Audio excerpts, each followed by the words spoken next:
Nuoterà in corsia 1 Maxim Romanchuk, 2001 team. Alla 2 Riccardo Argento, Hydros. Corsia 3 Albert Gabriel Coianu, centro nuoto Le Bandie. Corsia 4 Ludovico Niero, Hydros. In 5 Nicolò Gallina, Zeus Lab Montebelluna. Corsia 6 Alberto Grion, Gymnasium Pordenone. Corsia 7 Tommaso Campodell'Orto, Notto di nuoto 74. Alla 8 Alessio Buono, nuoto gemonese.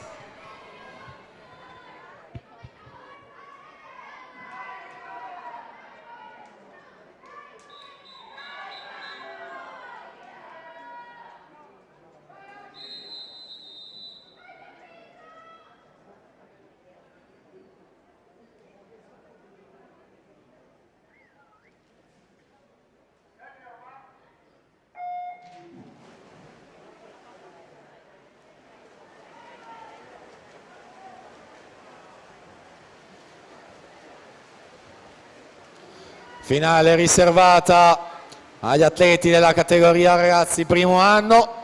Ludovico Niero, Hydros in 4, 2, 3, 33, ha nuotato in batteria. 28 e 52 50 metri, Nicolò Gallina 29 36, Alberto Grion 29 86.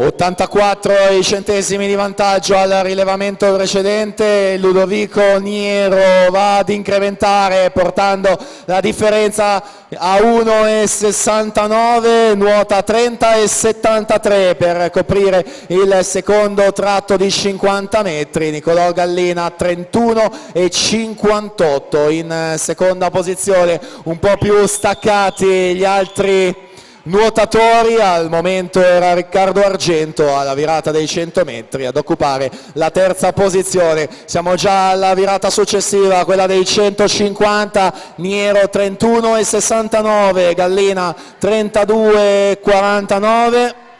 Per la terza posizione sorpassa Alberto Grion alla 6. Dovrà difendersi dagli attacchi dell'atleta in corsia 3 Albert Gabriel Coianu. Là davanti invece vittoria ormai prenotata da parecchio. Ludovico Niero va quindi ad aggiudicarsi due stile ragazzi 05 con 2,2 e 24. Ludovico Niero. Nicolò Gallina 2,5,77 in seconda posizione e quindi pari merito